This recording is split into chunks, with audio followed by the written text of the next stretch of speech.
Shalom, shalom, buenas noches. Vamos a empezar con la clase de hoy que eh, propusimos como tema, ya preparándonos para la festividad de este mes, que es Hanukkah.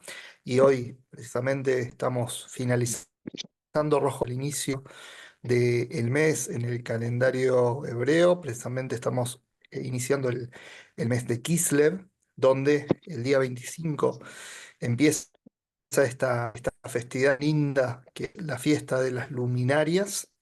Y como hubieron preguntas en las últimas semanas sobre cómo los noágidas se vinculan a esta festividad, vamos a estudiar y vamos a profundizar en algunos detalles importantes en el mensaje universal que tiene Hanukkah, el mensaje que tiene esta festividad para toda la humanidad, y después vamos a hablar también sobre las prácticas que eventualmente los noajidas pueden hacer, qué es correcto, qué no es correcto hacer dentro de la identidad noágida con respecto a esta festividad. Vamos a tomar un texto que, si Dios quiere, también lo vamos a publicar en una versión mejorada. Ahora voy a basarme en la versión que solíamos tener anteriormente, pero en unos días vamos a tener esta versión un poquito mejor, de un texto que escribió el rabino Joel Schwartz, que es una eminencia dentro del judaísmo. Es un rabino que ha escrito muchísimos libros, decenas de libros sobre ley judía, o sea, no solamente sobre noajismo. Noajismo es un ítem chiquito dentro de su gran biblioteca, de su pluma tan virtuosa. Y él escribió un libro del cual hemos traducido casi la totalidad. De hecho, el libro está en una plataforma en internet liberado en hebreo, por eso lo podemos traducir y enseñar libremente.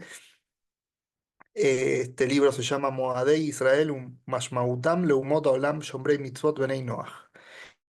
Es un libro que habla sobre, el título que leí recién significa las fiestas, las festividades de Israel y su significado para las naciones que cumplen los 7 preceptos de los hijos de Noaj. Y él trae en cada capítulo, donde trata las festividades, una enseñanza o varias enseñanzas muy profundas, que si bien el texto no es tan extenso, pero sí uno puede profundizar y puede sacar un montón de contenidos que están ahí incrustados, y eso es lo que vamos a hacer hoy con este texto. Vamos a profundizar en los detalles y tratar de llevar esto a nosotros y poder quedarnos con el mensaje que realmente tiene esta festividad para cada uno. Dice así el texto. La Gemara, el Talmud, en el Tratado de Abodá Zará, tratado que habla sobre los temas y las leyes que regulan la prohibición de idolatría, en, en la página 8a, dice lo siguiente, relata que ya en los días de Adán, Adán el primer ser humano, existía algo semejante a Hanukkah. Y esta es la primera cosa llamativa que encontramos, porque uno dice Hanukkah es una festividad rabínica, es una festividad que ni siquiera aparece en la Torá como un precepto. Es una de las dos festividades de origen rabínico. Uno cuando estudia las fiestas del calendario de la Torá, uno se da cuenta que hay festividades que Dios instituyó y después hay dos, que son Hanukkah y Purim, que los sabios instituyeron estas festividades. Por eso en la práctica para el pueblo judío hay leyes distintas y más permisiones, no es como Pesaj o Shavuot o Sukkot, que son fiestas de la Torá y son como un Shabbat, digamos. Están muy reguladas las acciones que el judío puede hacer y lo que no puede hacer. Estas dos festividades tienen elementos conmemoratorios, conmemorativos a ciertos eventos milagrosos que experimentamos en estas dos ocasiones, pero no es tan siquiera una ley de la Torá, es algo de institución rabínica. Entonces uno podría decir, bueno, ¿esto qué mensaje universal puede tener para los noágidas? O sea, no, esto es algo que pertenece al pueblo judío y no tiene un alcance global. No obstante, acá el rabino Schwartz nos comenta que en el Tratado de Abodazará, en la página 8 ahí trae una idea que dice que ya Adán había festejado, había celebrado algo similar en esta fecha, algo similar, no dice que era Hanukkah, pero sí la Gemara dice que era una fiesta relacionada a las luces. Entonces, existía algo semejante a Hanukkah, debido a que cuando esto, debido a que cuando o sea, Adán observó que los días, a medida que transcurría el año, se iban acortando, consideró que aquello era un decreto de muerte promulgado sin autorización. Imagínense a Adán, primer ser humano, no conocía nada, el primer año todo era nuevo, las estaciones del año, los ciclos de la naturaleza, todo era nuevo. Él vio que los días empezaron a acortarse, las horas de luz empezaron a achicarse, como cuando nos pasa a nosotros en los lugares donde vivimos. Cuando llega el invierno, cuanto más se acerca el invierno, los días son más cortos y cuanto más nos acercamos al verano, los días son más largos.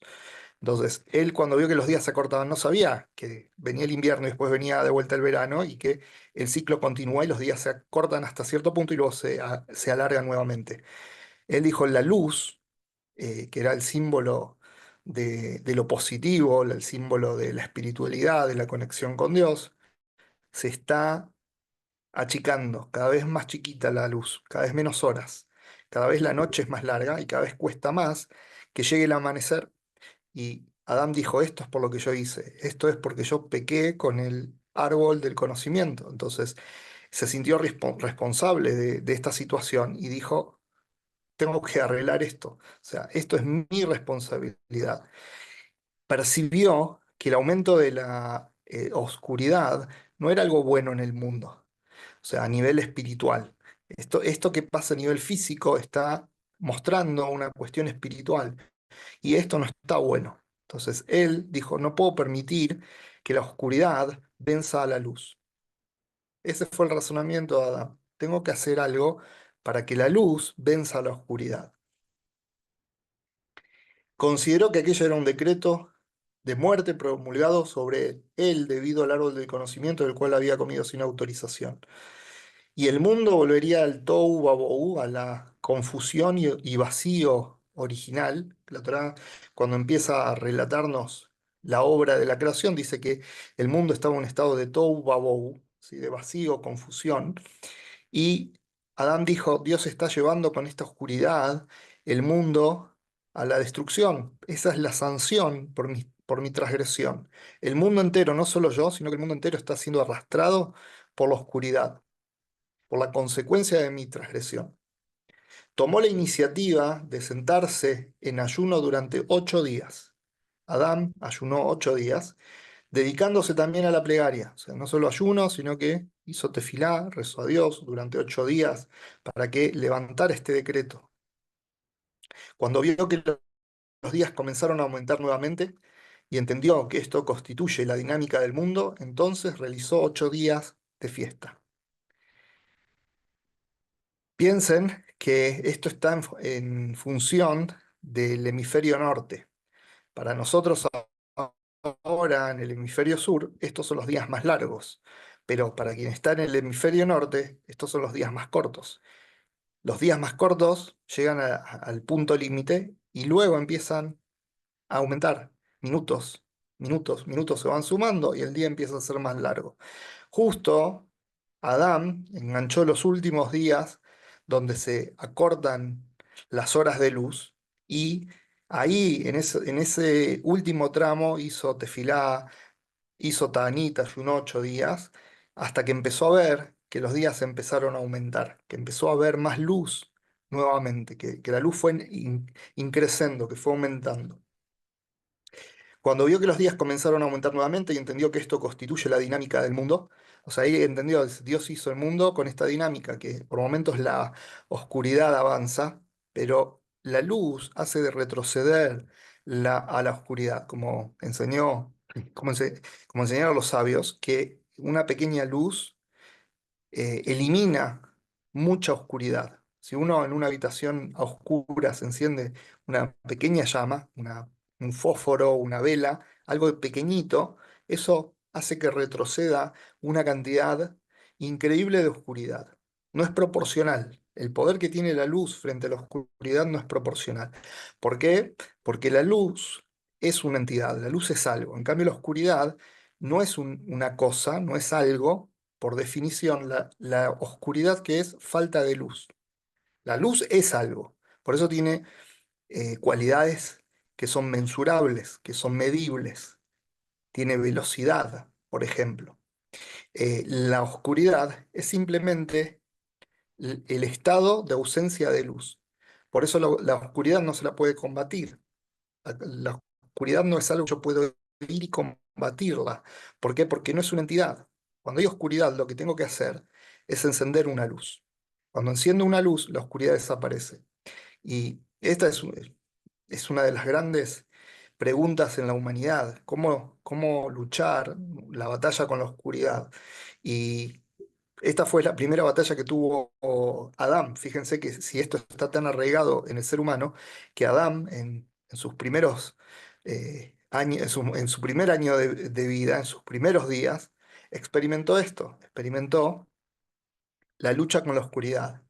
A través de lo físico se vinculó con el concepto espiritual, que hay instancias en el mundo que por las transgresiones, por nuestras acciones erráticas, equivocadas, el mundo empieza a ser atrapado, ser captado, cooptado por la oscuridad.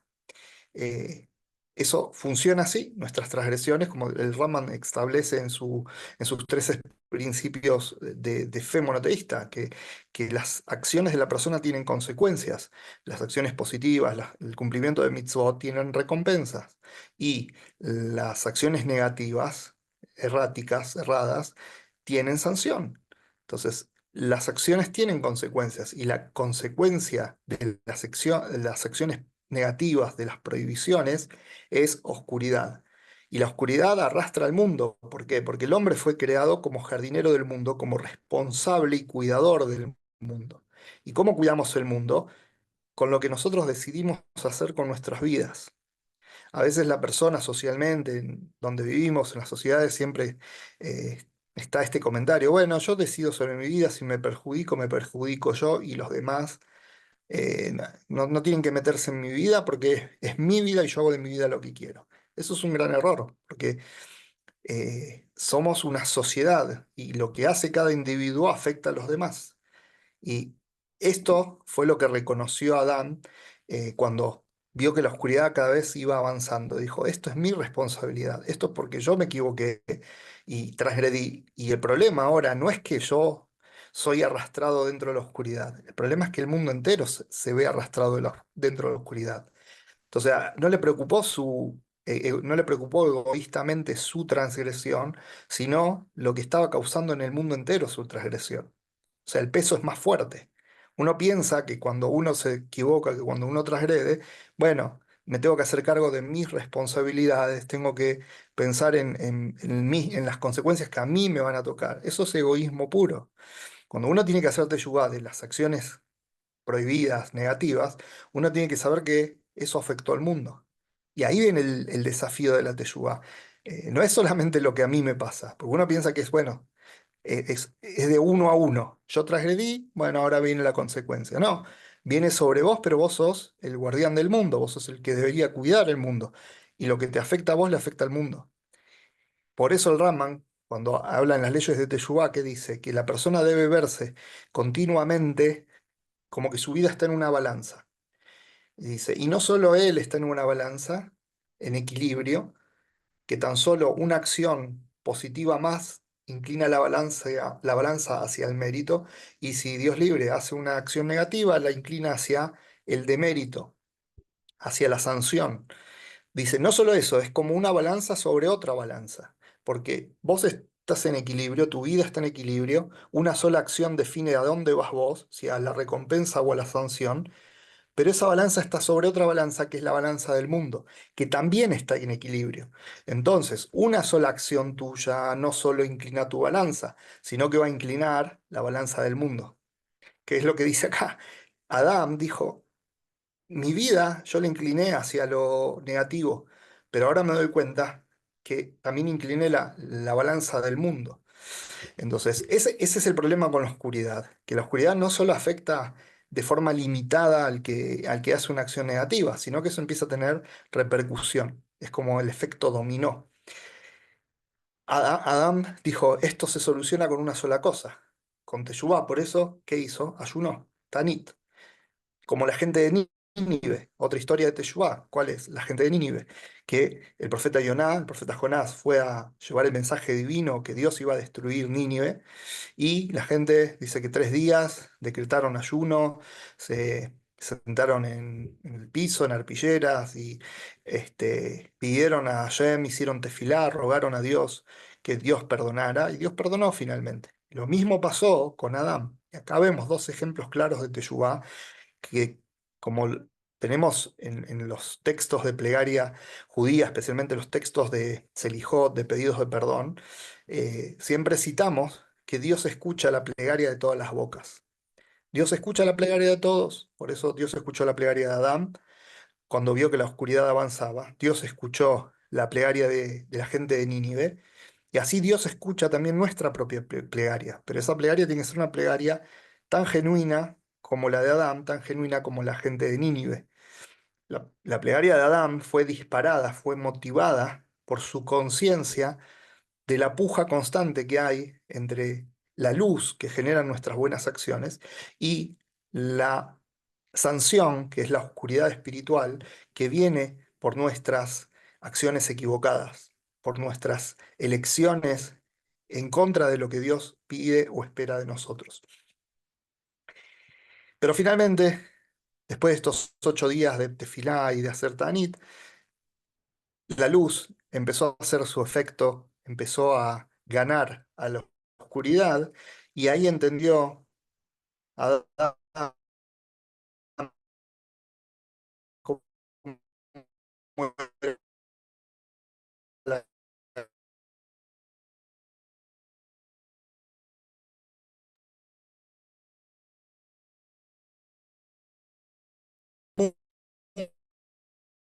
mundo. More, te entrecortaste. Suena entrecortado, More. Entonces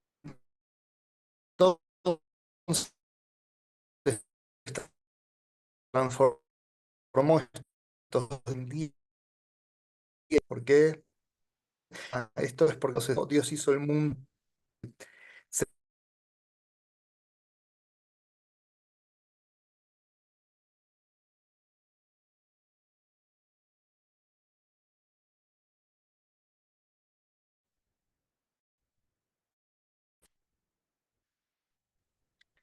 Estamos de vuelta. ¿Se escucha ahora? ¿Me escucha? Sí, More. Sí, ya te escuchamos. Sí, ya se oye. Perfecto.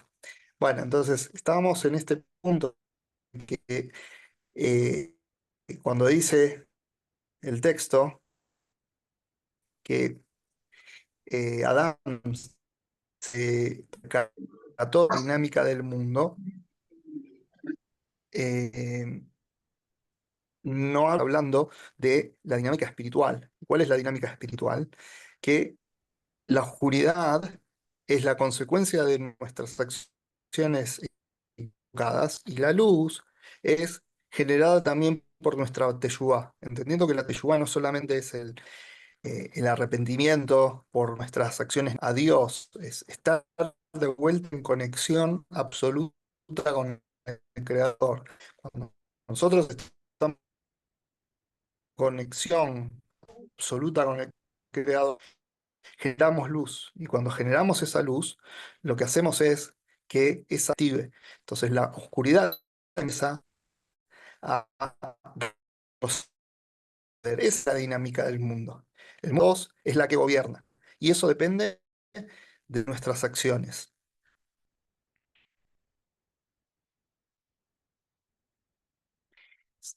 Están, están diciendo que se escucha muy mal, no sé si Sí, More, mejora en algo ahora, se está escuchando entrecortado. muy entrecortado. A mí me figura buena señal. No, no, Bueno, continúa a ver si mejora. a ver, estoy viendo si tengo disponible otra red.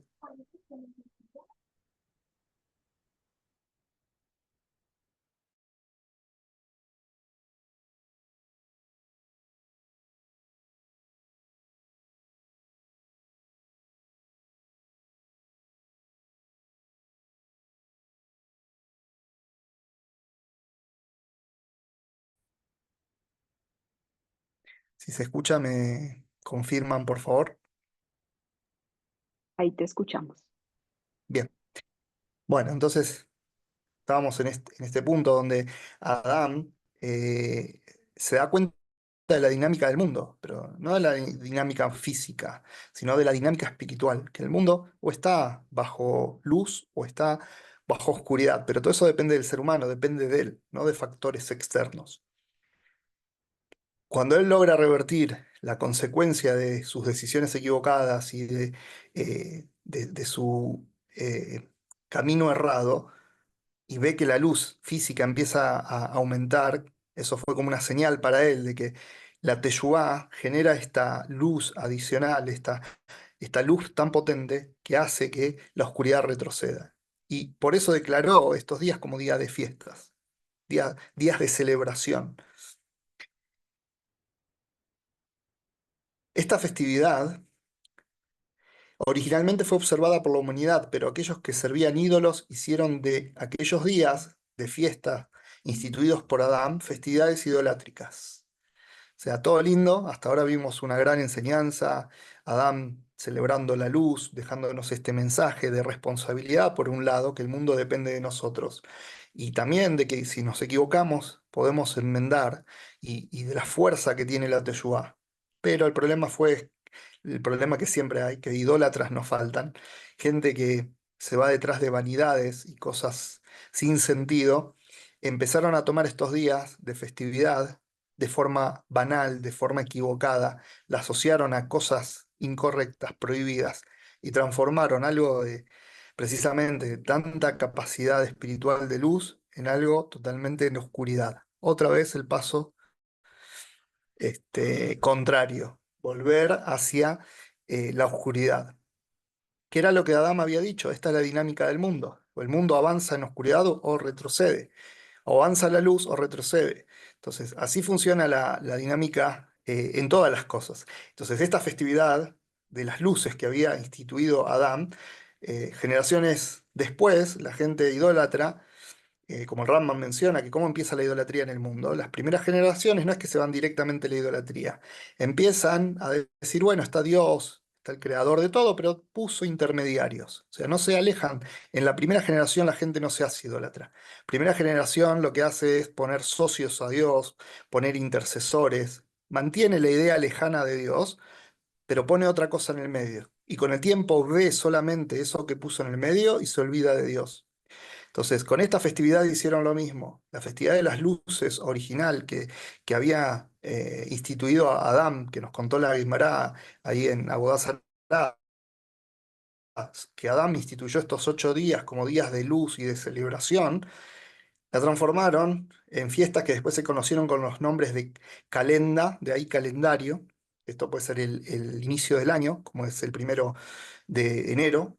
eh, Starnura y Keratzim. Son 3 nombres que ahí aparecen en la Gemara, que traen que la gente tomó la fiesta de Adán, la fiesta de las luces de Adán, y la convirtió en una festividad de idolatría. Es decir, el 1 de enero del calendario civil gregoriano, llamado calendario, y la fiesta de Navidad, que corresponde con el nombre de la festividad pagana de Keratzim. Por eso, como resultado de la providencia divina, Hanukkah comienza en esta temporada de festejos paganos para iluminar la oscuridad de la idolatría, como se explica en el Midrash Bereshit Rabbah en la sección 2. Ahí en el Midrash dice lo siguiente: y la tierra estaba con Tou, estaba confusa y estaba vacía, como dice el versículo de Bereshit. ¿Qué significa Tou? Es una alusión a Babilonia, exilio de Babilonia. Hubieron 4 exilios en el pueblo judío. Entonces, la palabra Tou se refiere a Babilonia. La palabra Babou, sí, y vacía, que la tierra está vacía, esto hace una alusión a Persia, al exilio persa. Bejoyej y oscuridad, esto es una alusión a Grecia, que oscureció los ojos de Israel con su decreto, a través del cual les ordenaron a los israelitas que escribieran sobre los cuernos del toro que no había para ustedes parte en el Dios de Israel. Bueno, ahí en la historia de Hanukkah se cuenta cómo los griegos hicieron que el pueblo judío escribiera sobre los cuernos del toro que se llevaba para el templo, para el altar, que no hay para ustedes parte en el Dios de Israel. Como diciendo, Israel no tiene parte con Dios, Israel está desconectado de Dios. No obstante, sigue diciendo el Midrash Rabbah, que hizo esta asociación de palabras de Tohu Bohu, Hoshech, de confusión, vacío y oscuridad, con los exilios a los que fue sometido el pueblo de Israel. Menciona que luego viene el versículo de la Torá en el orden, ¿no?, de Bereshit, el versículo que dice, y dijo Dios que fuera la luz. O sea, después de mencionar o insinuar el texto de la Torá, los exilios, el versículo siguiente que dice, no obstante, Dios dijo que haya luz y fue luz. ¿Cuál es la palabra luz? Or. Esta es la palabra precisamente número 25 en la Torá. Cuando uno empieza a leer la Torá, si uno cuenta las palabras, la palabra número 25 en Bereshit 1 es la palabra Or. Y esto ya nos da un indicio de por qué Hanukkah comienza el 25 de Kislev, el día 25 de este mes. Hanukkah es el antídoto a la oscuridad, pero no solo a la oscuridad del exilio de los griegos, sino a todos los exilios. Al exilio de Adán, que como vimos, él instituyó esta festividad de 8 días, pero luego la transformaron en idolatría.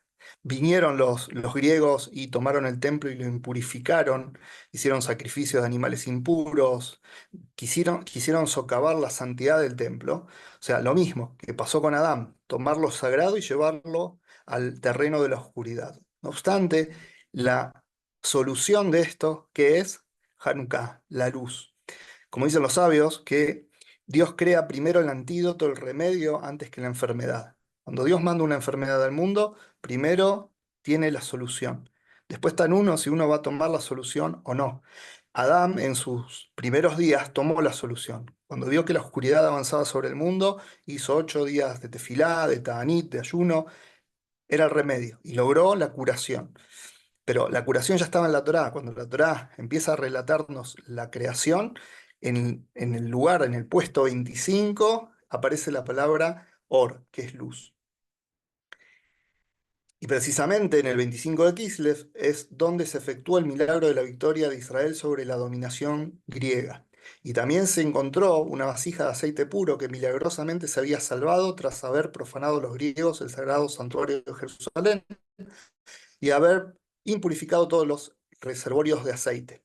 Y a pesar de que había poco aceite para encender el candelabro del templo, que debía permanecer encendido perpetuamente, que solo bastaba para un día, se mantuvo encendido durante 8 días, es decir, el tiempo suficiente para que se pudiera elaborar más aceite con las condiciones de pureza necesarias.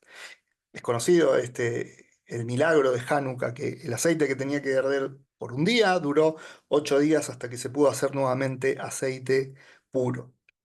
Hay muchos detalles con respecto a esto del aceite, que en rigor de la ley el pueblo judío podía utilizar el aceite impuro porque la mayoría estaban impuros, no había otra forma, o sea, se justificaba poder encender con aceite que no esté en un estado de pureza. No obstante, ellos dijeron, como toda la intención de los griegos era que la impureza, la oscuridad triunfe, aunque tenemos permitido encender con ese aceite, precisamente como este es su deseo, que nosotros nos dobleguemos ante la oscuridad y ante la impureza, no lo vamos a hacer.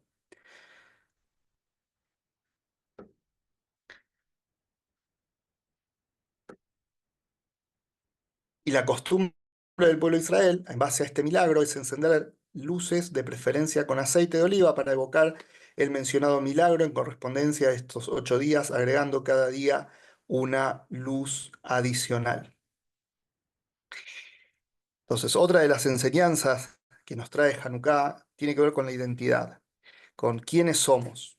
Por eso, como dijimos al principio, cuando uno empieza a estudiar sobre Hanukkah, dice qué mensaje universal puede tener esta festividad que parece tan judía, que tiene que ver con una salvación del pueblo judío, con los preceptos del pueblo judío, porque el decreto de Antíoco había sido contra el Brit Milá, contra la circuncisión, había sido contra las novias judías, o sea, la familia judía, había sido contra las fiestas judías, pero ¿qué tiene que ver con la humanidad? Uno diría, esto tiene que ver con el pueblo judío. No, no hay mensaje universal acá. No obstante, como el rabino Schwartz trae en el libro, tiene mucho contenido. ¿Por qué? Porque por eso puso al principio la historia de Adán, porque el precedente y el origen de todo lo que pasa en Hanukkah tiene que ver con Adán, tiene que ver con toda la humanidad. Y esta guerra que vemos entre la luz y la oscuridad, entre la oscuridad y la luz, que pasó con los griegos, no es otra cosa que la traspolación de eso que pasó al principio con Adán. La luz en plena batalla contra la oscuridad. Por eso, en las plegarias de Hanukkah, no solamente decimos y alabamos a Dios por el milagro del aceite. Uno podría decir, bueno, ¿qué es Hanukkah? El milagro del aceite. Pero uno dice, Ala Nisim, por los milagros, en plural, dice, y Beal al Mijamot, por las guerras. ¿Por qué al Almijamot? Por las guerras. ¿Qué es bendecir a Dios por las guerras? Porque detrás de la historia de Hanukkah hay muchas guerras. No es solamente la historia, no es un cuentito de algo que pasó, sino que estamos hablando de la guerra, de las guerras, de la guerra más épica de toda la historia de la humanidad, que es esta puja constante en quién domina el mundo, si la luz o la oscuridad, si el día es más largo que la noche o la noche es más larga que el día. Y la noche representa el exilio, representa el estado de alejamiento de Dios que el ser humano genera con sus transgresiones. Y la solución a esto, la luz que vence esa oscuridad, tal como le pasó a Adán, es la Teshuvá.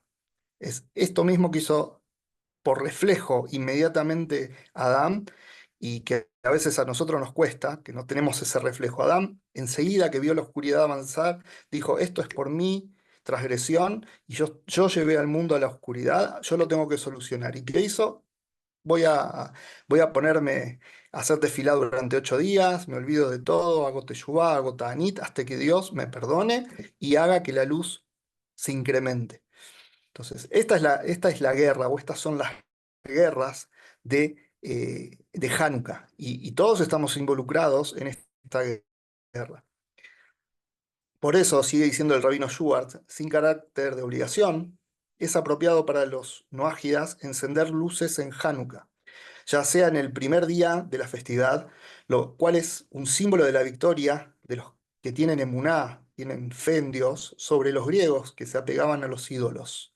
Entonces el rabino Schubart dice, mira, si bien el precepto de encender todas las luminarias los 8 días a los noajias no le aplica, pero sí es algo positivo que al menos el primer día o el último día, el octavo día, enciendan la Hanukkah.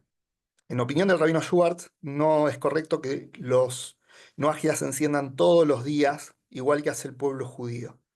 Hay otros rabinos que sí permiten, por eso lo aclaro, digo, la opinión del rabino Schwartz es esta, él aconseja el primero y el último, que es algo correcto. Algunos permiten todos los días, obviamente, sin las bendiciones, porque las bendiciones hacen alusión a la identidad del pueblo judío. Entonces, un noagia no puede decir ni el primero, ni el octavo, ni ninguno de los días intermedios. Pero, según el rabino Schwartz, es correcto que el primero y el octavo se encienda para los noajias. ¿Por qué? Porque son días significativos. El primero, porque eh, es un símbolo de la victoria de los que creen en Dios, de los que tienen emuná verdadera en Dios, sobre aquellos que son idólatras. Porque el primer día que se pudo encender fue el momento donde el pueblo judío dijo, ganamos, le ganamos a los griegos, a los idólatras, a los que quisieron apagar la luz de la Torá en el mundo. Entonces, el primer día es la victoria de los que tienen emuná frente a los que no tienen emuná. Y el octavo octavo día, continúa diciendo el rabino Schwartz, dice, también es apropiado que enciendan, ya que los preceptos no ágidas son 7 y además hay una categoría extra. Siempre hablamos de que hay 7 preceptos que deben cumplir los no ágidas, pero hay una categoría extra. Esta categoría extra son los preceptos que obliga el intelecto. El rabino Moshe Weiner, en su libro Sheva Mitzvot Hashem, trae esto al principio, en el tomo número 1, trae un capítulo donde habla de el hirub, la obligación sijlí, intelectual, racional, lo que la sana crítica racional impulsa al ser humano y le determina al ser humano que debe cumplir, que son preceptos que no están escritos, que Dios no se los dio de forma enlistada al ser humano, pero que todos tenemos que razonar y entender que esas acciones están prohibidas. Es decir, no necesito que Dios venga y me diga que algo está prohibido. Mi simple razonamiento me va a llevar a esa prohibición. Por ejemplo, no podemos habilitar la mentira. Si permitimos que se mienta, nada tiene valor. Un casamiento no es casamiento, un negocio no es negocio, un pacto comercial, nada tiene valor. Entonces, si bien no hay un precepto que diga que está prohibido mentir dentro de los 7 preceptos, no podemos habilitar la mentira. Y así hay un montón de otras cosas que el intelecto nos determina que tenemos que cumplir. Por ejemplo, otro ejemplo de esto es el cumplir las promesas. No hay un precepto que diga el ser humano tiene que cumplir lo que sale de su boca, pero la sana crítica racional te dice que si prometes algo lo tenés que cumplir. O sea, que lo que sale de tu boca lo tenés que llevar a la práctica. Si la palabra no tiene valor, las promesas no tienen valor, el mundo entra en caos, porque vivimos de promesas, confiamos. De hecho, cuando vamos a un papel y firmamos un papel, es porque hay cierto grado de desconfianza, pero en la vida no todo lo ponemos en papel. Por eso los abogados viven recomendando que la gente haga papeles, que si vas a hacer un negocio, hagas papeles. Y la Torá también dice esto, que si vas a hacer un negocio, para cuidar las buenas relaciones y cuidar las amistades y cuidar el trato con el prójimo, que pongas las cosas en un papel, porque lo que está escrito. Pero en la vida, la mayoría de las cosas las hacemos por lo que sale de nuestros labios, de nuestra palabra. Y sería ilógico que se habilitara el falso juramento, la falsa promesa, porque entraríamos en un caos absoluto en el mundo. Entonces, son cosas que el intelecto empujan a que la persona haga, pero no están en una lista. Entonces, los sabios dicen, todos estos preceptos, que son muchísimos, están en una octava categoría para los no ágidas. Están los 7 preceptos universales, pero también en una categoría 8, que son estos preceptos que son del intelecto mismo, que nacen del intelecto de la persona. Entonces, en total tenemos 8 categorías, no tenemos 7. Entonces, estas 8 categorías, estos 8 preceptos, o conjuntos de preceptos, están reflejados en la Hanukkah, en las 8 luminarias que encendemos. ¿Y de dónde lo saca esto el rabino Yoel Schwartz? Porque alguien puede decir, bueno, el rabino Yoel Schwartz es un rabino ahora, contemporáneo de nuestros días. Sí, escribió como 50 o casi 100 libros de Torá, que es una barbaridad para el que entiende lo que cuesta escribir un libro de Torá y cuánto estudio hay que tener detrás, y investigación, todo lo que hay detrás. Una persona que escribe casi 100 libros de Torá, de alajá encima, no de historias, de cuentos, sino de leyes, que eso tiene que tener un sustento y que todos los sabios lo respalden y lo respeten. Pero alguien puede decir, mira, el rabino Schubert es un rabino contemporáneo, está en la onda esta, ya es una persona grande, anciana, pero se metió en la onda esta de enseñarle a los noágidas y bueno, escribió lo que escribió. ¿De dónde lo saca a todo esto el rabino Joel Schwartz? Lo saca de el célebre maestro rabino Nissim Gaón del siglo sexto. O sea, el rabino Nissim Gaón, en su introducción a la explicación del Talmud, o sea, fue un rabino que explicó todo el Talmud, él dice en la introducción al Talmud, la humanidad necesita estudiar estas 8 cosas. Así trae el rabino Nissim Gaón, en el siglo sexto, imagínense, O sea, todavía no hubo Inquisición, no hubo la persecución de la Iglesia Católica, toda esa historia todavía ni apareció. En el siglo sexto dice, hace 1500 años, dice Rabbi Nissim Gaón, que la humanidad necesita estudiar estas 8 cosas. Necesita estudiar los 7 preceptos más los preceptos que surgen del intelecto y de igual forma encender las 8 velas, las 8 luminarias de Hanukkah en las puertas de sus casas o en sus ventanas. Una cosa increíble lo que trae el rabino Nissim Gaón, que es uno de los Geonim, ¿sí? Pertenece a una era de gigantes de la Torá.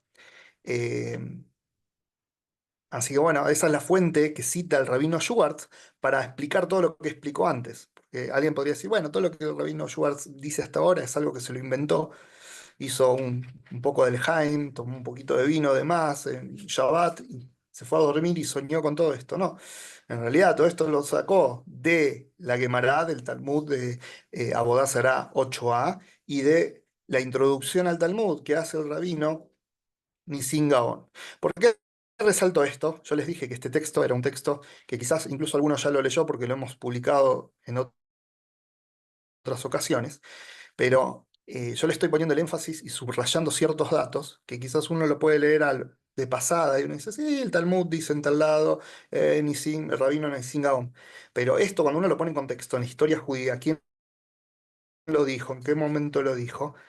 Toma relevancia. O sea, no es lo mismo que lo diga un rabino hoy, que lo sacó él, aunque sea correcto, pero es un hidush, una novedad que él trae, a cuando un rabino te cita a alguien de hace 1500 años en la historia judía, que es respetado por todos y que comentó el Talmud. Entonces, tiene otro peso, tiene otra relevancia. Eso para los que dicen que estas cuestiones que se enseñan hoy por hoy a los noágidas son inventos raros y no tienen sustento en la Torá. En realidad, el que dice esto es porque no estudió el tema. Si lo estudiaría, encontraría las fuentes, encontraría el fundamento. Pero todo esto hay que estudiarlo y lleva tiempo, lleva años, meterse, estudiar, rebuscar en las fuentes, en las bibliotecas, dónde está la información. Por eso, como siempre decimos, no todos los rabinos son especialistas en esto, no todos los que dan clases, shiurim, son especialistas en estos temas. Y por eso muchas veces se escuchan cosas que no son de lo más acertadas. eh, pero no quiere decir que sean verdaderas. A veces hay que tomarse el tiempo de investigar y de profundizar. Rabino Schwartz tiene o sea, todo lo que escribe, si bien dije, este libro es muy escueto, o sea, los textos no son súper extensos, pero todo está súper fundamentado y tiene citas y tiene fuentes que avalan. Él escribe como un posek halajá, como un legislador. Si uno analiza los textos se da cuenta de que son medios básicos en el sentido de que no tienen mucha poesía.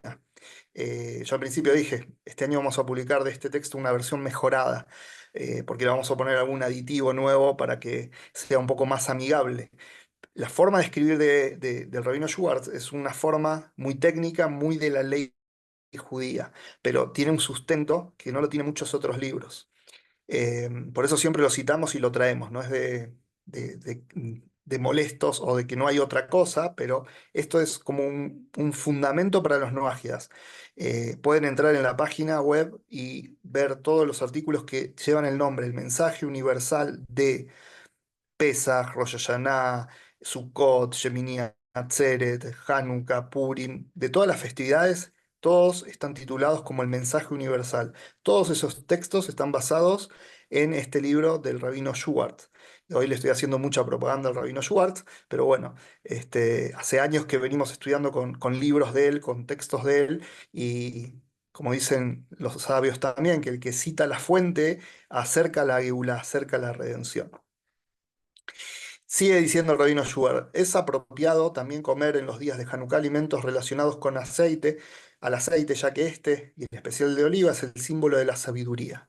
En la Torá hay elementos que fueron comparados con la sabiduría o con la Torá misma. La leche, por ejemplo, el agua, en este caso el aceite.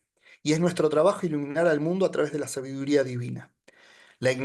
De la ignorancia, o sea, iluminar a la gente de la ignorancia que viene a través de los ídolos y las supersticiones.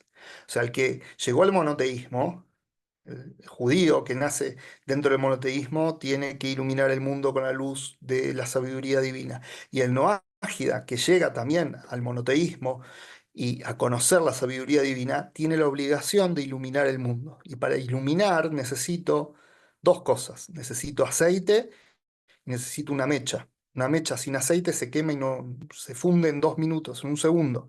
No alumbra nada. Y aceite sin mecha tampoco sirve. Entonces, la sabiduría que es el aceite. Entonces, uno para poder iluminar el mundo tiene que tener sabiduría de Torah. Con buenas intenciones no alcanza. Uno tiene que saber cómo hacer las cosas. Eso es la sabiduría. Y no cualquier sabiduría, sino la sabiduría divina, la sabiduría de la Torah. Y todos tenemos esta obligación. Y esto está representado en el aceite. Entonces, si los noágidas van a encender el primer día y el último día, que enciendan, si pueden, con aceite para recordar esto, de que el aceite representa la sabiduría y que tenemos que estar impregnados del aceite. El aceite tiene una cualidad que no la tiene el agua, que no la tiene ningún otro líquido. El aceite impregna. Al que alguna vez les habrá pasado de que se les vuelque aceite sobre una prenda, sobre una ropa, y es muy difícil que esa prenda se recupere. La mancha va a quedar. ¿Por qué? Porque el aceite impregna. El agua, la sangre, la leche no impregnan tanto como el aceite. Y esa es la relación que tenemos que tener con la sabiduría divina, que la sabiduría nos impregne y que llegue a lo más profundo de nosotros, que no sea algo superficial, sino que sea algo interno. Recién ahí vamos a poder transmitir esa luz al mundo. Si no llegamos a ese punto de estar impregnados con el aceite de la sabiduría divina, no vamos a poder iluminar. Las luminarias que se encienden como símbolo para iluminar el mundo son simples. No son aptas antorchas o fogatas. Este es otro detalle, que para encender una Hanukkah, el candelabro de 8 brazos, cada luz tiene que ser una luz simple. No puede ser una luz trenzada. Una antorcha son varias cuerdas, varias mechas entrelazadas. Eso no sirve para la luz de Hanukkah. ¿Por qué? Porque la luz de Hanukkah es simple. O sea, y el mensaje de la luz es simple, no es rebuscado. Esto viene a enseñar que el hombre es la vela del Creador. Así dice el libro de Mishlei, eh, Ner Hashem Nishmat Adam, que el alma de la persona es la vela de Dios. O sea, Dios ilumina el mundo con una vela. ¿Y cuál es la vela que utiliza? El alma de la persona. El alma de cada persona es la vela que está iluminando el mundo. Y el individuo puede y debe iluminar el mundo y no debe considerarse como que aún no ha llegado a ser una gran luz, semejante a un foco, que sea una gran luz, o sea, que sea una fogata o que sea una antorcha. Porque uno podría decir, mira, yo soy una lucecita chiquitita, yo no califico para iluminar el mundo. ¿Qué puedo hacer? ¿Qué pueden hacer mis acciones, mis palabras? Que lo haga otro, el que es antorcha.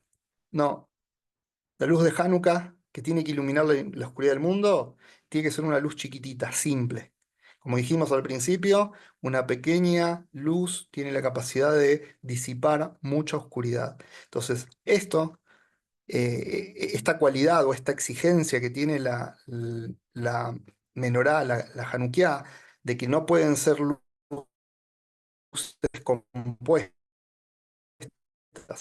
sino que tienen que ser Amor, estás entrecortado.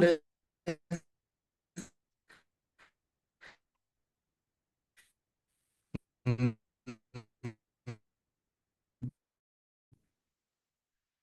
Nos deja sin posibilidad de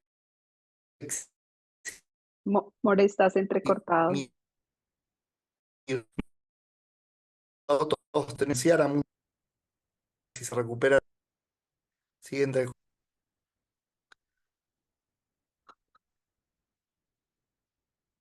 a ver si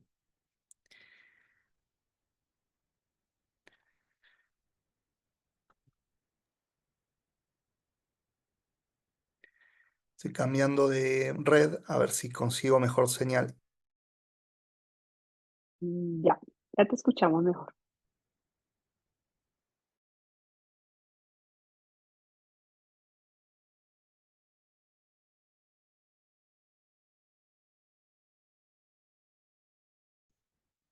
¿Me escuchan ahora? Te Que escuchamos me mejor. Bueno, vamos a tratar de terminar, falta poquito igual. Entonces vuelvo acá a la última parte, dice, las velas que se encienden como símbolo para iluminar el mundo son simples. No siendo aptas a antorchas o fogatas, esto viene a enseñar que el hombre es la vela, el alma del hombre es la vela del Creador, tal como dice Mishlei, la vela del Eterno es el alma del hombre, y el individuo puede y debe iluminar el mundo y no debe considerarse como que aún no ha llegado a ser una gran luz, semejante a un foco o una fogata. Hasta ahí llegamos, de que uno no puede eximirse diciendo yo soy pequeñito, tu luz tiene la capacidad de disipar mucha oscuridad, ya que en verdad toda persona puede activar e influenciar a muchas otras, y a través de esto se acercará la llegada del Mashiach, la era de la redención, la era mesiánica, el cual en hebreo es denominado con el término, el Mesías es denominado en hebreo como Mashiach. Y Mashiach tiene que ver precisamente con aceite también, porque a los reyes, como lo que es el Mashiach, el rey Mashiach, a los reyes se los ungía, se los consagraba con aceite. De ahí viene el término Mashiach, que es el que está ungido. Y precisamente la palabra Mashiach, que tiene tres letras, que tiene cuatro letras, perdón, en hebreo, Mem, Shim, Yud, Het, en su escritura hebrea puede ser interpretada como una sigla. O sea, esto se llama en hebreo Roshei Tevot. Si leo la palabra Mashiach como una sigla, no como una palabra, sino como una sigla donde cada letra representa otra palabra, en realidad estoy leyendo lo siguiente.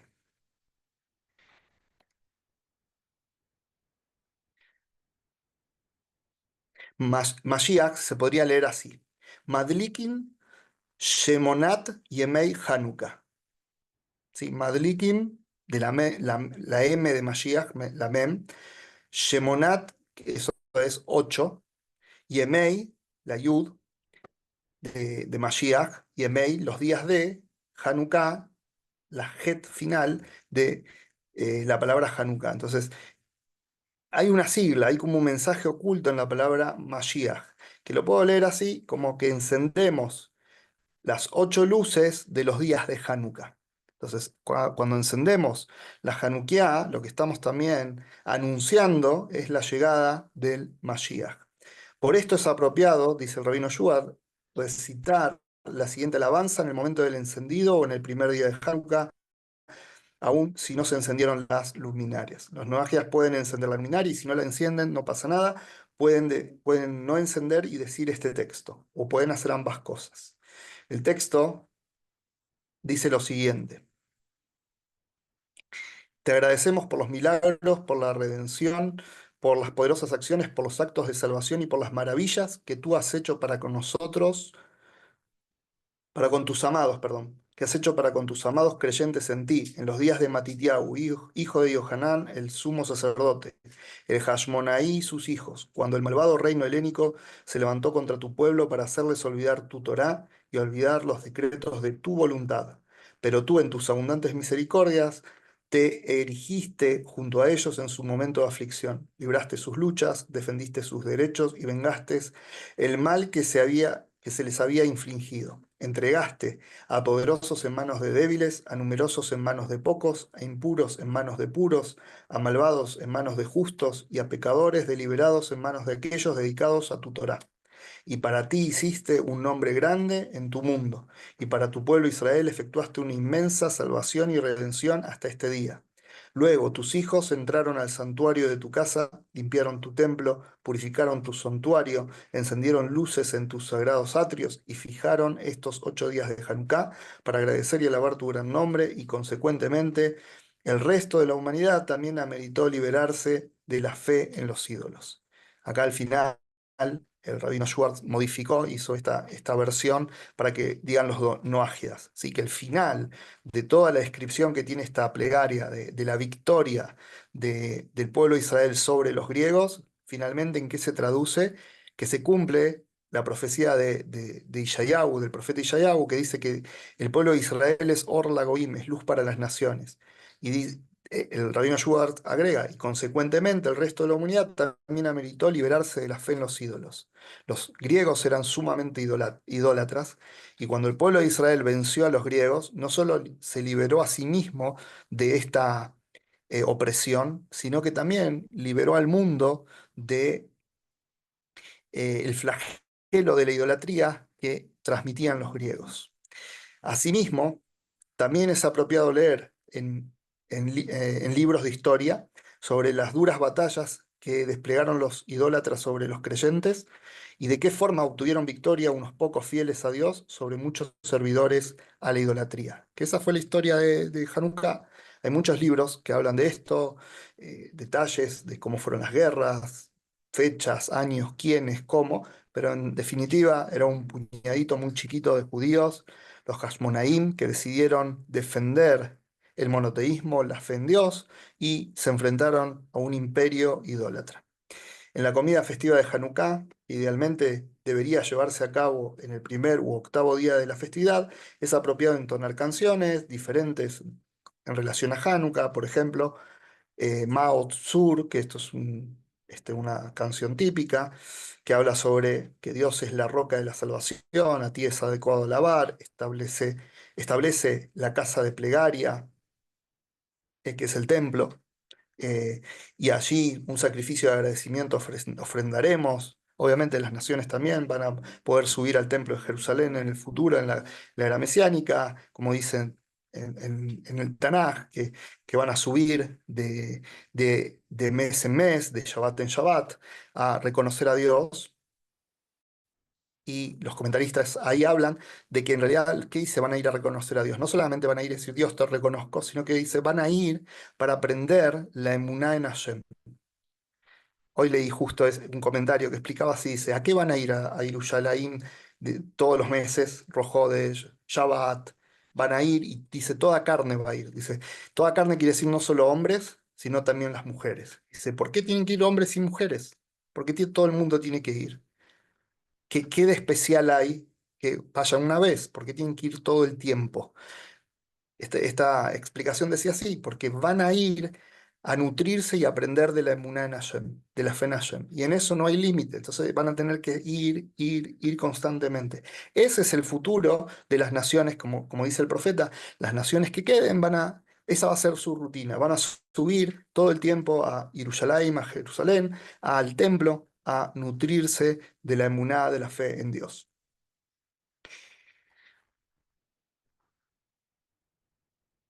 Bueno, ahí sugiere otras canciones bueno, sus letras son significativas, pero básicamente hasta ahí llegó el comentario del Rabino Schwartz sobre el tema de Hanukkah.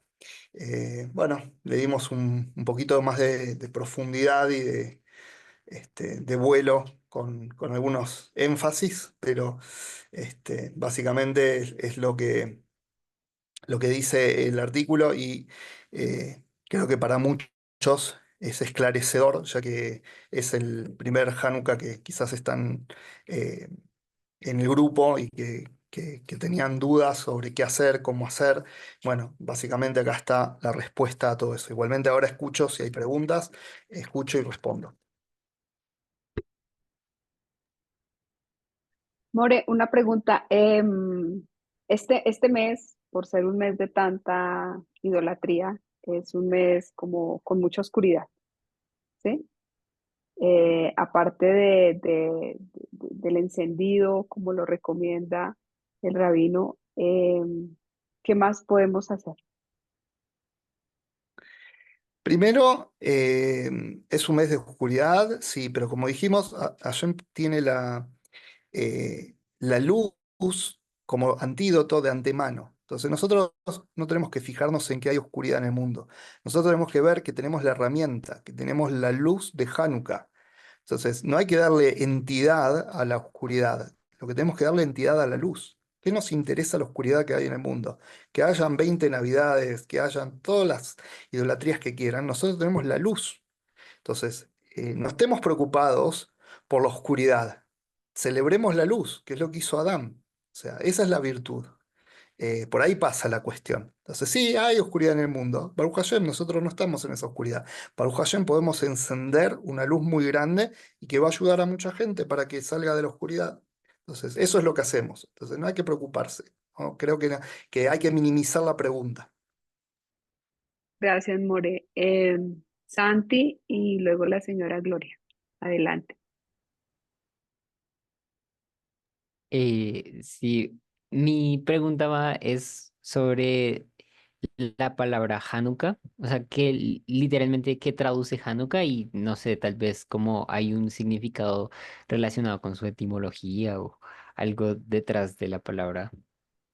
Sí, hay varias explicaciones clásicas sobre lo que significa Hanukkah, que Hanukkah tiene que ver con Jinuj, por ejemplo, con educación, que la luz, ¿dónde empieza? En la educación a los hijos. ¿Y cómo se educa a los hijos?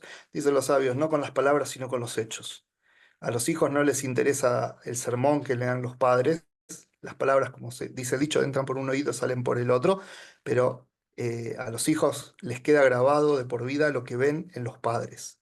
Entonces, el mensaje de Hanukkah es ese, es transmitir a los niños con acciones. Y por eso los Hashmonaim, cuando se vieron aprisionados, dijeron, nosotros no podemos dejar esto así, tenemos que hacer algo, somos pocos, somos débiles frente a un imperio, pero nosotros tenemos que dejar un legado a nuestros hijos, no somos cobardes, no nos vamos a amedrentar y achicar frente a la oscuridad. Nosotros tenemos que salir al frente. Entonces, ese es uno de los mensajes, de que Hanukkah también significa Jinuj. Y el Jinuj, ¿cómo se hace? Se hace con acciones, se hace mostrando cómo se deben hacer las cosas.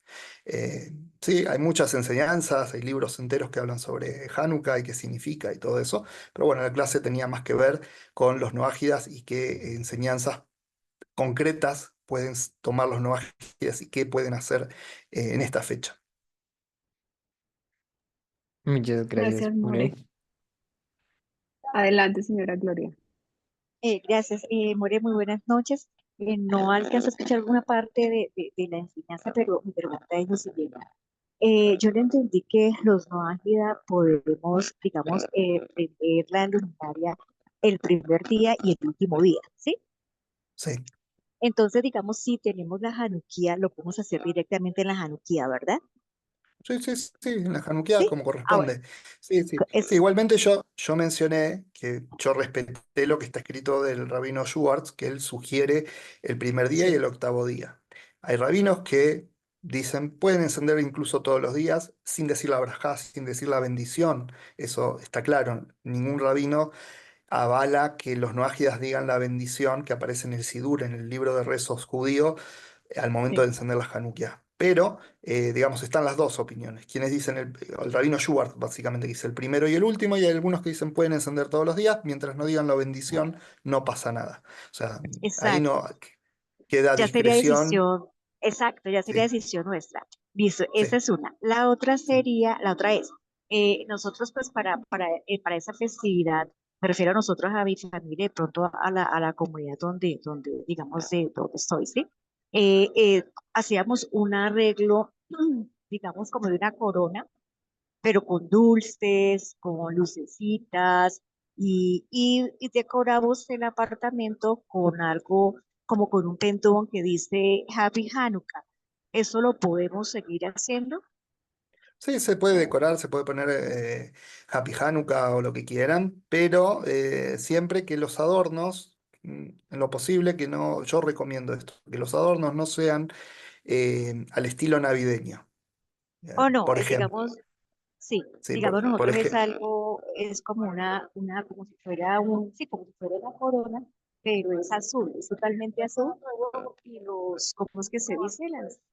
Viene es con temas de dulces, como digamos de alegría, de compartir, digamos, con la familia sí, y sí, con los sí, niños. sí, sí, En mi caso, digamos, no hay niños, pero ya no hay niños, ya la entiendo, niña está grande.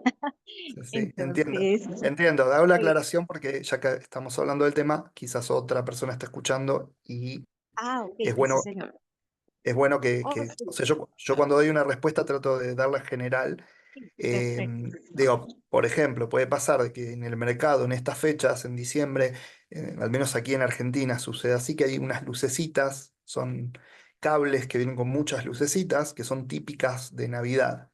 Entonces, en lo Sí. posible, no utilizar eso, de ir y comprar esa luz y ponerlo en Oh, forma de menorá.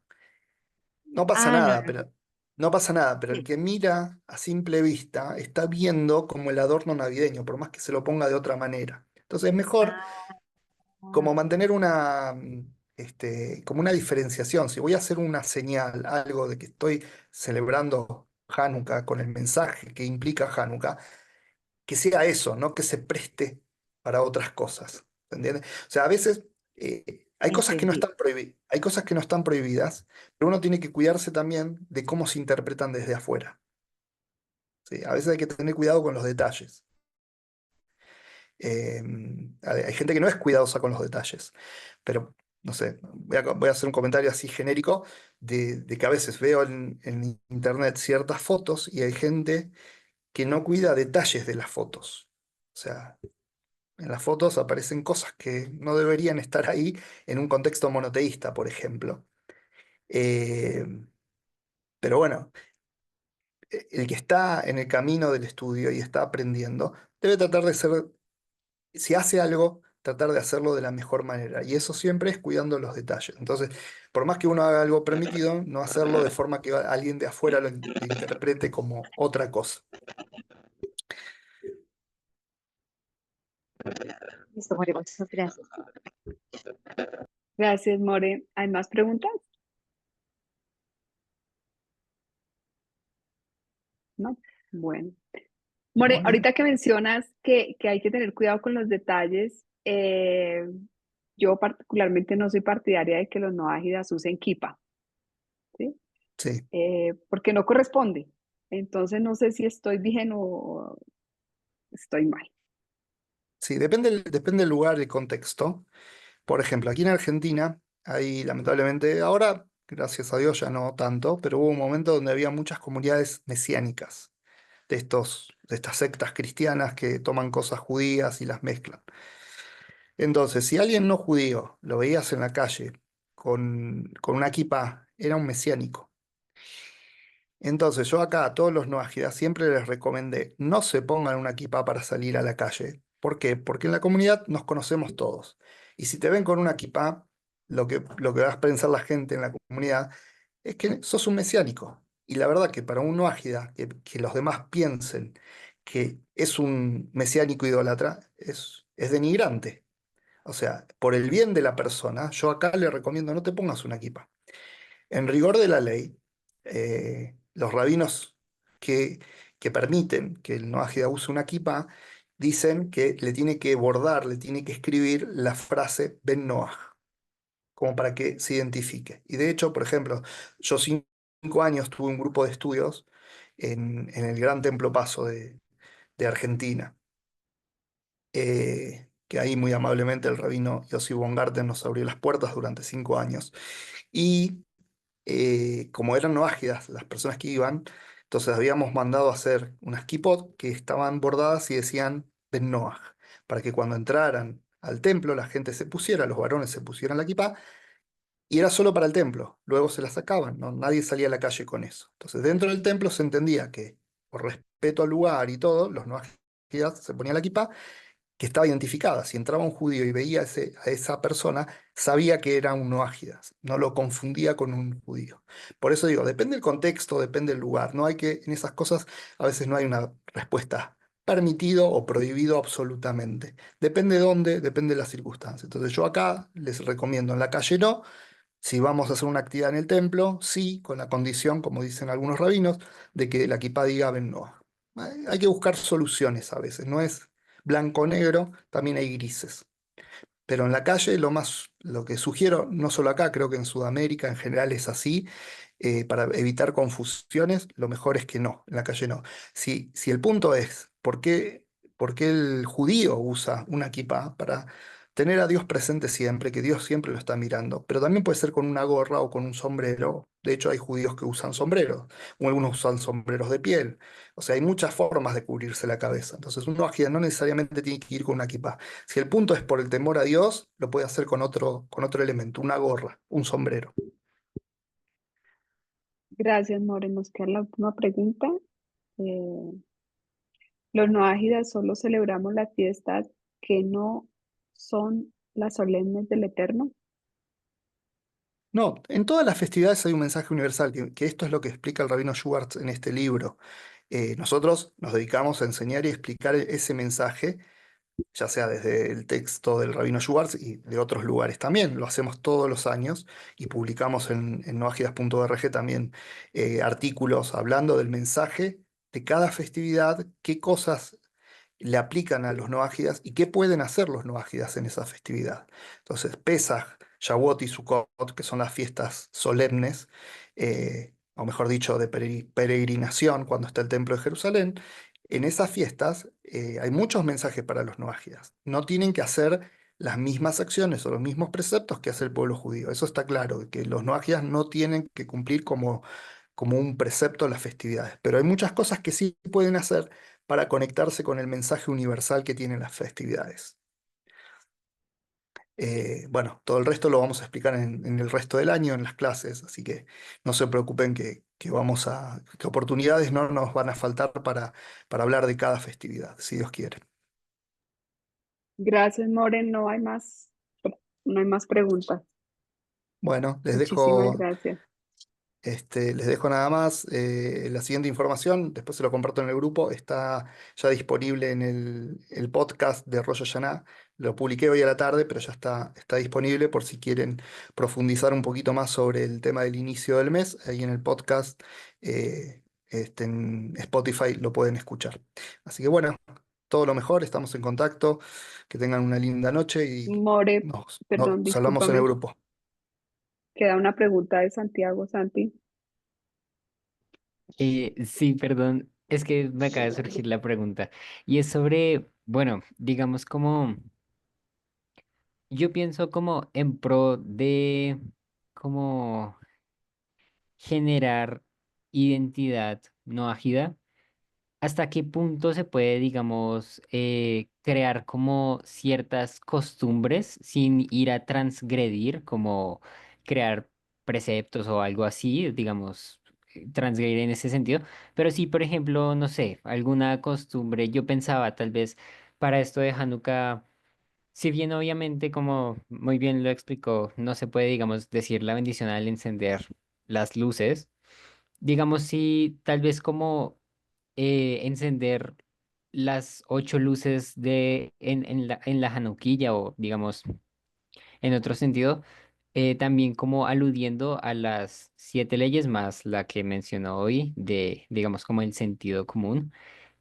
También pues lo pensaba yo con el 27 de Hesban, no sé, pues ahí sí no tuve, digamos, como un pensamiento sobre algo que se puede hacer, pero pues yo sé que en algún punto, digamos, a alguien le puede surgir y digamos, mi pregunta orientada es como a cómo se puede manejar esto sin llegar a alguna transgresión, si es mejor abstenerse de No, no generar lo haga. este tipo de costumbres. Entiendo. No hay que innovar cosas y sin fundamento porque se puede transgredir la ley de Hidush Dat. Hidush Dat es la ley, en la ley no hay un concepto que está prohibido innovar, crear nuevas religiones o transformar el cumplimiento de los 7 preceptos en una religión o adicionar preceptos a el código noágida. Entonces, el código noágida es lo que es, son 7 preceptos más los preceptos del intelecto que estudiamos hoy. Entonces, los rabinos que estudian el tema y que profundizan el tema, a veces proponen ciertas prácticas midiendo muy bien las leyes para que el noágida no transgreda. Entonces, el noágida tiene tanto para aprender que no tiene que ponerse a buscar el qué hago y cómo lo hago. Para eso hay rabinos, para eso hay maestros, y cada uno tiene que preguntarle a su rabino. Lo que los que estudiamos Pirkei Avot hace un tiempo, en el primer capítulo, ahí vimos que los sabios dicen, hacele jarrab, hacé para vos un maestro. Tenés que tener un maestro, un guía que te diga, nosotros hacemos así, hace de la otra manera. Entonces, mucho cuidado con innovar, porque así surgieron todas las religiones. Que una persona que no sabe encima, y eso lo digo de la mejor manera, no es una, todos somos ignorantes en un momento de la vida o ignoramos muchas cosas. Lo peor que hay es cuando somos ignorantes y queremos innovar, porque ahí inventamos cualquier cosa. Eh, entonces, hay un montón de cosas que se pueden hacer y que los rabinos sugieren, pero bueno, considerando la identidad no ágida y que no se transgreda. A veces veo un afán de los no ágidas de ir al límite, decir cuanto más cosas que se parezcan al judaísmo hago mejor. La verdad que no es mejor, o sea, no es mejor ni peor. No hay una necesidad. Entonces, yo como criterio tengo que, si le recomiendo algo a un no ágida que haga, es porque ese algo que va a hacer le va a enriquecer su identidad. No, no para parecerse sin transgredir al judío. O sea, porque digamos, el que está en otras creencias agarra lo que sea y hace lo que quiere. Después la persona se centra y dice, no, no puedo hacer lo que quiero. Pero bueno, decime cómo hago todo lo más parecido al judío para estar ahí cerquita y ser lo más parecido. Eso no tiene finalidad. La finalidad es que si vas a tomar algo del judaísmo, que sea para que nutra tu identidad, no para que trastoques tu identidad, para que te deformes. Entonces, eso es lo que nosotros tratamos de transmitir y cuando recomendamos algo a la gente, lo recomendamos con ese criterio, para que le sirva realmente, no para que se parezca a otra cosa, incluso el judaísmo. Eh, Esa es la grandeza de la Torá, que la Torá no le impone al Ben Noach que se convierta, que transforme lo que es, sino que potencia su identidad. Ahí está la grandeza del mensaje universal de la Torá. Gracias, More. Gracias, More. Gracias a todos. Feliz noche. Bueno, feliz noche para todos. Estamos en contacto ahí en el grupo. Los felicito que están todos participando en la semana que hay actividad, así que felicitaciones por eso y con fuerza. Gracias, More. Feliz noche. Gracias, Gracias More. a todos. Gracias. Gracias a todos. Gracias, Gracias, Claudia. More. Bendiciones Gracias. para todos. Gracias por la Gracias. clase. Bueno, gracias a ustedes Muchas por gracias. participar. Feliz noche. Feliz noche. Gracias.